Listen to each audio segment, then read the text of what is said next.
So now we can go to the cloud fundamentals. Probably I'll give you a pause here. Is anybody got any other plans, guys? I think we are going to take another 30 minutes. It's going beyond originally what we have planned. Is everybody okay? Raghu, if you don't mind, we discussed about the throughput, right? Yeah. Between you compared the ADF and the Databricks. Yeah. So in Databricks, in high level, I know that there are some clusters. By increasing the clusters and those stuff, can't we improve the throughput? Again, it comes to the cost, but it is possible to some extent, to be honest. Okay, the throughput, the cluster is not the problem. The problem is with the connector that Databricks is using to connect to the SQL Server database. Okay. The ODBC connector, okay, the ODBC software connector, that has limited throughput. That is the problem actually. Okay. The connection time, establishing the connection is what you observed with ADF is quicker. Obviously, Microsoft would have better. Yeah, because internally it's using the connector. Okay, when you establish the connectivity to any of the data service, it's using its own connector. The connector will have bandwidth rather than a specific property we are looking for is bandwidth. That means in a second how much data can be transferred between data factory and that source or sink. Okay, that source storage system. Okay, that bandwidth is high. The setting that bandwidth high is inside that connector program that they are writing it. Okay. Okay. Because I don't remember the property back in SSIS. We can number of threads, or I don't remember the exact property which we can increase by utilizing the CPU or the memory for this data processing. Got Something is it available in both ADF and as a different property, not exactly the same property, because I do not know SSIS, so we can't able to compare it. But we will do this benchmarking, okay, when we come to the SQL Server database. So probably that will give the better idea about what options you have learned here. Yeah. Thank you. Okay. Now I think we can move on to cloud fundamentals. Will that be okay with everyone? Yeah. Oh, yeah. Oh, okay. Guys, many of you are not asking the question. Can I imply the rule? If you don't ask the question in the next class, I will ask you the question, guys. Okay, guys. So that will give you the indirect indication that while going through the videos, think about at least one question. Okay, guys. Okay, for the next class, try. Okay, think about it. It can be any primitive from any high level question. Most of the questions we discussed at probably third class of the one we are going to discuss about it, but it can be primitive as well. Okay, while reading, because that will give you the focus actually, because if you think that you are going to only listen me in the class, you are not going to get much out of it. Okay, you need to make me to break, like Balaji is breaking here and there. Okay, so that is the way we can learn and we can evolve as well. Okay, so while watching the video, maybe watching the video itself is a punishment, and one more punishment is after watching the video probably think about it. Okay, what question we can ask on that one. Okay, because the multiple angles or multiple outputs also will come from me, because some of the questions Balaji raised pushing me to go to different level of explanations to bring it into the answer. Okay, so you can do that one. Anyhow, so many punishments, but the next 4 weeks consider as your bad part of your life. Okay, guys, but we finishing in the course in 4 weeks. Okay, there is no compromise at all. The worst part is if you start something, if you stop something new, then when you start again, you will start again basics. So please this 4 weeks focus on the course, guys, and complete all of your hands on. The remaining thing you can leave it with me. Don't make any break. Okay, all I asking is 4 hours of your time every week. That is definitely possible. Okay, probably 5% of the time totally you got it. So don't give any excuses, guys. Next 4 weeks we will be finishing the hands-on. The Azure account also will expire for some of you in 4 weeks. Okay, focus it. Okay, we come to the cloud fundamentals. To be honest, I didn't go much about cloud fundamentals in the introduction lesson, okay, because the cloud fundamentals itself in the Azure separate course. For us, actually, most of the thing that they are teaching in the cloud fundamentals is not relevant to us, because we are not building, first of all, infrastructure as a service. I will explain what is infrastructure as a service. When you are consuming the resources from the cloud, you can create the hardware resources and you can install the softwares on top of that hardware resources, and then you build your actual application development. That is called infrastructure as a service. When I am talking about hardware as a service, when you are consuming hardware, that means you are consuming virtual machines. Okay, virtual machines are basically equivalent to the CPU and the memory and the operating system combined together. You can consume that as a virtual machine. Then there will be specific IP address will be given to the virtual machine. You can connect it from your machine to that virtual machine. Then you can install the software on top of that. Then you will do our application development.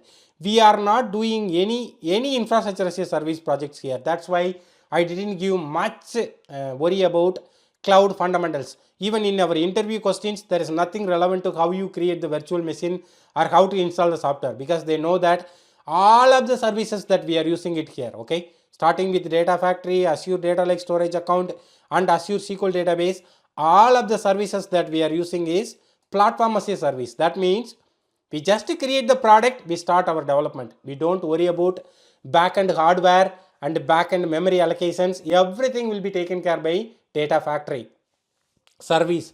So you need to know we are following the model platform as a service model in the cloud. That's all you need to know. We don't need to worry about anything else with respect to the cloud fundamentals.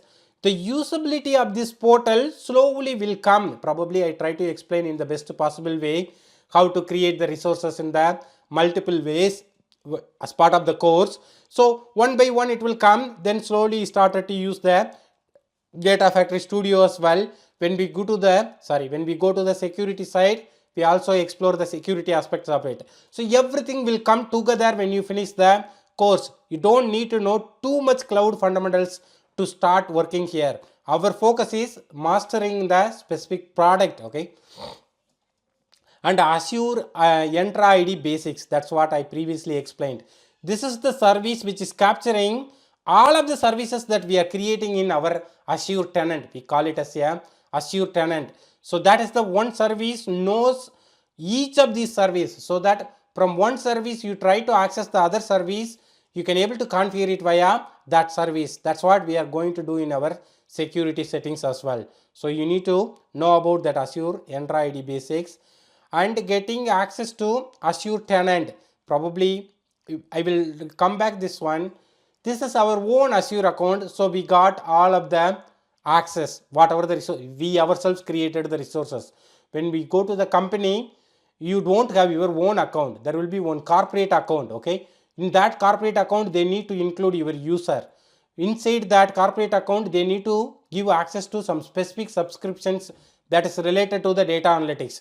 There will be multiple subscriptions, one for data analytics, one for front-end development, one for ERP CRM applications, but all of them mostly they will tell us which subscription they are going to give the access to us. But you need to know that it is not going to be your own user. When the one you are connecting is your user is associated to one of the subscription and you are using your username to connect it. At that level of understanding at the moment will be little better, okay, little better. If we don't follow it completely, still we come back and revise that one, okay. And each Azure resource will follow this hierarchy. Without having these three informations, you can't able to create the resource in the Azure. You need to have that understanding. But while creating any resource, okay, by default it will ask you these details. For example, SQL database, if you create it, it will be asking subscription and the resource group as a default one. Tenant, it automatically taken it out. These two things, without the subscription and without the resource group, You can't able to create the resource. Somebody to trick us saying that can you able to create the resource without any of this hierarchy? It is impossible to create the resource without having the subscription and the resource groups. Okay, and the region as well. Probably I need to include that one as well. Okay, guys. Sorry, I missed that. You know what is a region? Can any one of you explain region? What is a region, guys? It's a place or so where we want to store that, where we, it is a data center. Exactly. Okay.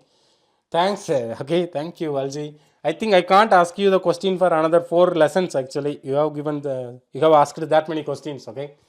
So region is the one where our physical hardware resources associated to the resources that we are creating it. Okay. I explained in the cloud fundamentals. Probably you will go through one more time. That's how I explained the cloud fundamentals as well. Okay. In most Entra ID comes here in this hierarchy, or no, Entra ID don't come actually. Okay. It's a separate one. Okay, Entra ID separate one. Yeah. Entra ID used to be Active Directories before. Yeah. And if I can't able to answer any question related to Active Directory, I am going to rely on Fola. Fola is expert in Azure Active Directory. Really, I mean it, Fola. Okay, I really mean it. Okay. Yeah, good. Yeah, okay. He's really good at it, Active Directory. So, getting access to Azure services. This specific terminology, what I meant was, most of the instances, but it's all depending on our luck. Okay, we don't need to end up creating all of these resources when you start to work on it. Probably it might have created by your previous team members or by the other DevOps team. We call it as DevOps team. If the client you are going to work on has got the DevOps team, then they might be creating these resources. So in that instance, you need to ask them access to these resources. They don't give access to these resources by default to everyone. So that is the one thing, just need to remember it. As I said, we will go through when we're preparing your CV and interview readiness again. Okay, so we'll go through that one again. Okay. So now that comes to the first introduction lesson. Okay, so okay, the next two sections are, one is Azure portal overview and another one is data factory components. It will be quicker one, probably I will run through it because again we are going through some of them again one more time repeating it. It will be quicker one because not much technically there. So I'll go through it, then we'll open it for final set of questions, guys, actually. Okay, so that everybody will be little relaxed. If any of them want to leave little early, because I'm already taking too much of your time as well, right? Okay, so this is the second unit in our course, Azure portal overview and create the data analytical resources. Here you try to use the support files I have provided it. That is the one thing I mainly want to mention it. So if you get familiar with the data factory, at some point you definitely will get familiar. Even you don't need to watch the videos, actually support files itself will help you to do the hands-on. So if you look at here, every here I have included the support files. Okay, try to use that one because it is too difficult for too horrible for to ask you to follow through the naming conventions as well while I'm learning it. That's why I included the support files. So the support files basically will give you the naming conventions very straightforward. You can straight away copy from there. So each of the hands-on I included the support file, that is throughout the course. Okay, probably here you are seeing the screenshot. Going forward you won't be seeing the screenshots because I need to create the data engineers. I don't want to create someone who can able to follow the click button. I don't want to do that one. Only in the beginning I have given the screenshots. I have given as much as possible naming conventions as well, so you can use it very straightforward. For example, the names I have given it here, you can able to use that one very quickly. Probably resource creations or screenshots, and the data factory introduction also I have given the PDF files. But when you go to the next level, the support file will be little very straightforward instructions. It's not the screenshots, because when you familiar with screenshots, only screenshots will help you, but you need to familiar with the Data Factory Studio by yourself, not based on the screenshots. So I started to reduce that into the Open Data Factory Studio. When I'm telling to use Open Data Factory Studio, you know where and how to use it, and switching to Author tab, you know where and how to know it. Then probably creating the services and the configurations options I have given. Try to use this one, it is very helpful for you to quickly complete the hands-on. That is the one thing I would like to tell in the specifically this Azure portal overview. And Azure portal options, again based on how much hands-on you are doing, it slowly come. And creating the resources, again I have missed the region here, so I'll include the region also, one of the mandatory for creating the resources. And Azure Data Factory provisioning, you need to know what are the options there. Again, it's running through that PDF file. When coming to the data lake storage Gen 2 provisioning, there will be some standard questions. Okay, there is a thing called blob, binary large object versus Azure data lake storage. Okay, I think I created 2 storage accounts specifically to explain it, so that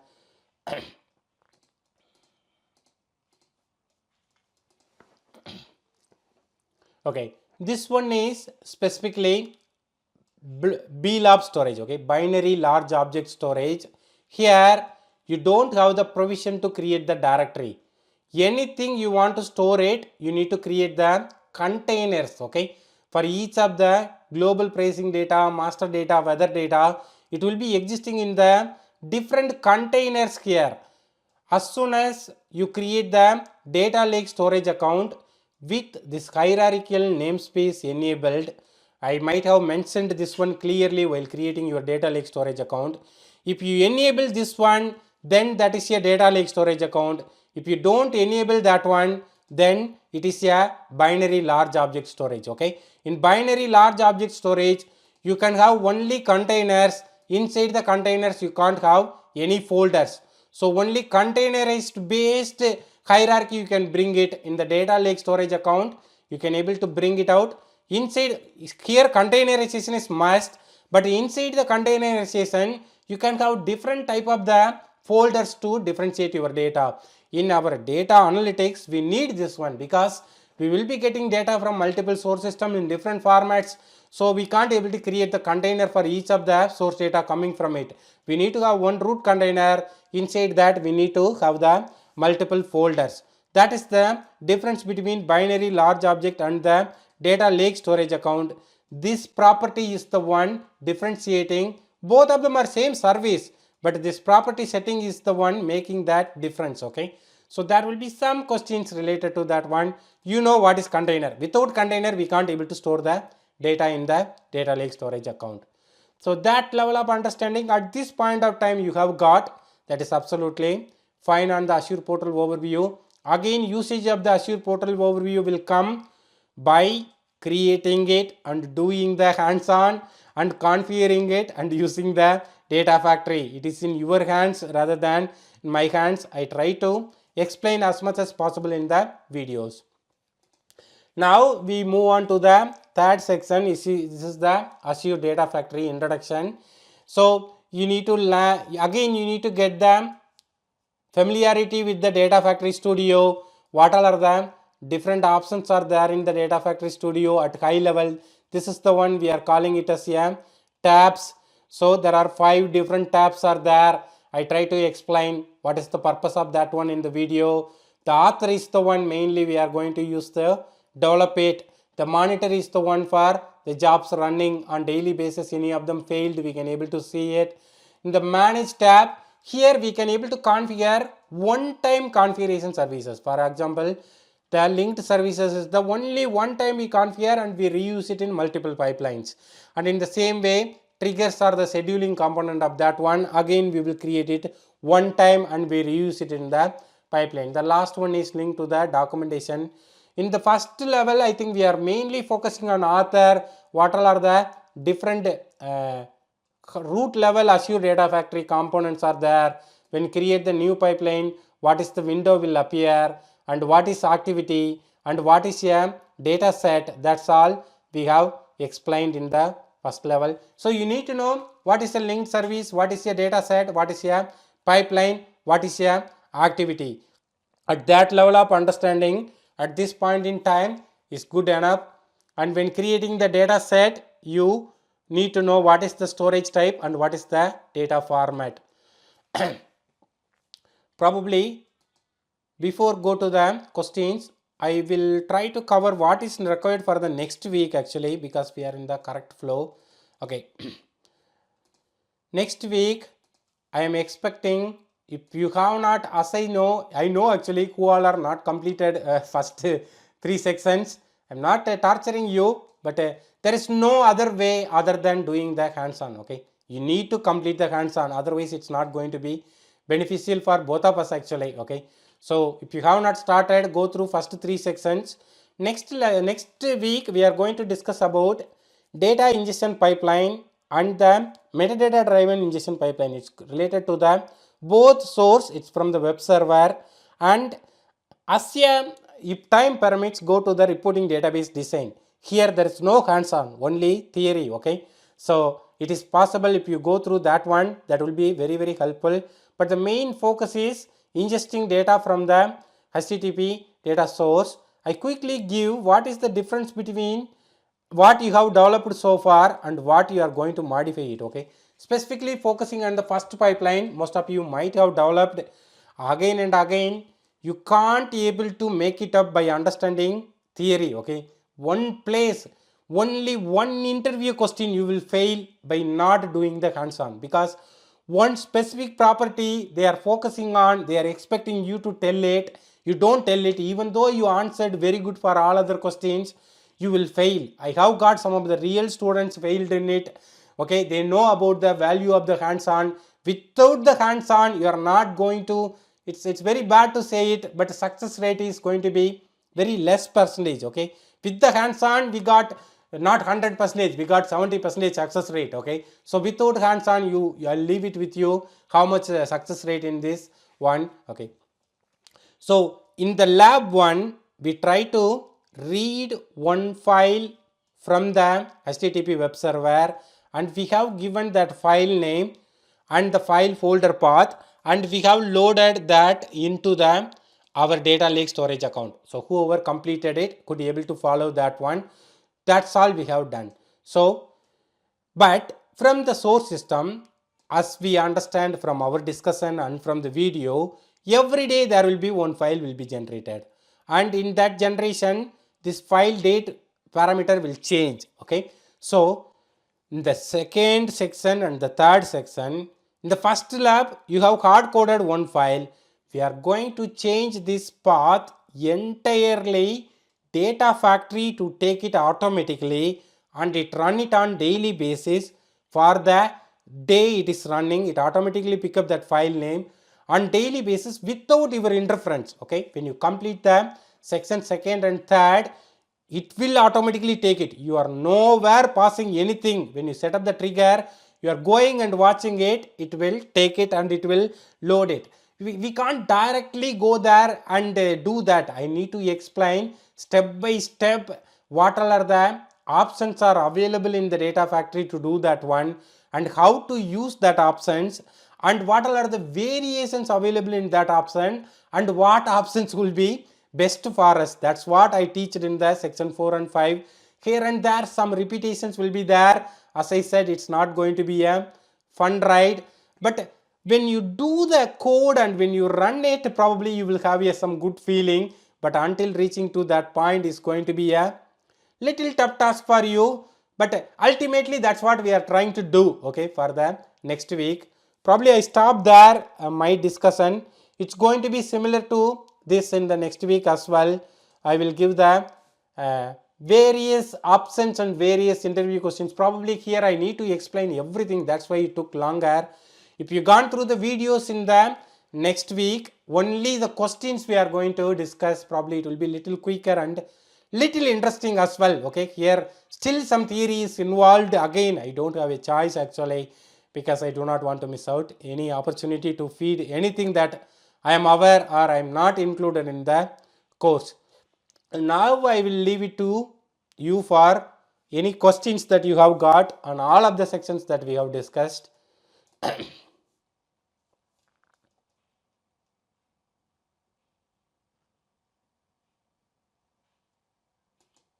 No questions, guys? Raghu, just this would be my last thing. No problem, Balji.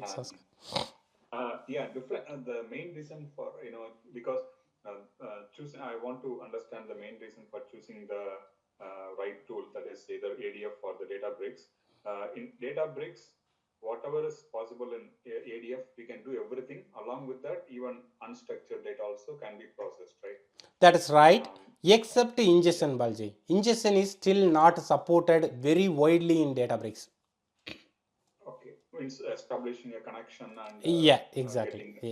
Connecting from various source systems, yes, that's right. Yeah. It has got limited connectivity. At the moment, you can connect to Azure Data Lake Storage. I think if I set up the cluster, I can even show that to you. 1 minute, Balji. Okay. If there's no cluster, I will definitely show to you next week. Okay, it will take little time to set it up. If I set it up, I'll show to you definitely. Okay, they have got a section called data ingestion. Okay, and they can able to ingest only from these many source systems at the moment. 1 2 3 4 5 6 7 8 9 10 11 12 Balji. Not even they introduced Oracle or SQL Server database yet actually. Yeah.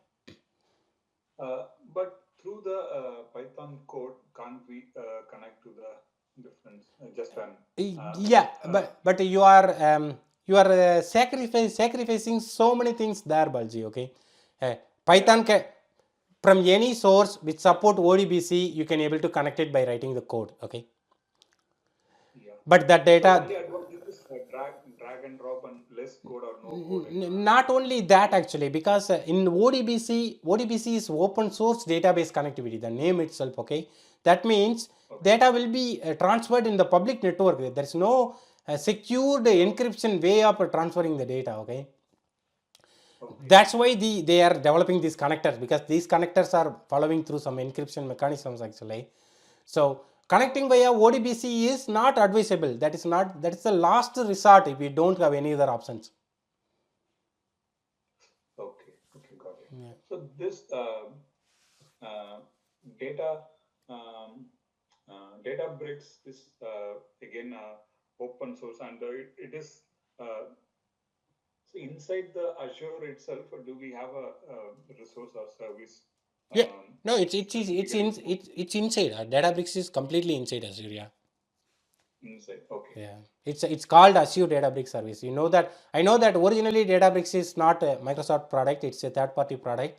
But they have given the service in all of the cloud services, including Azure, Amazon, and cloud. I think many cloud services they have provided that as a service. Okay, if we call the Python code as within the ADF, so there won't be different. Should we have a different? How about the charges? Is it like the whatever the time it is going to take to execute that pipeline? So it is based on that timing, or as well as the resource that is used for Databricks. Oh, okay. I think we are going beyond something actually at the moment. Probably I'll call you and explain to you. Even I do not know, to be honest, actually. I know data factory charges are based on how long the data factory code is running. But the Databricks charges, to be honest, actually, how they distribute it and how, because even Microsoft and Databricks might have some tie-ups actually, how much money Microsoft will take it. It is little beyond the scope that. Fine. Yeah.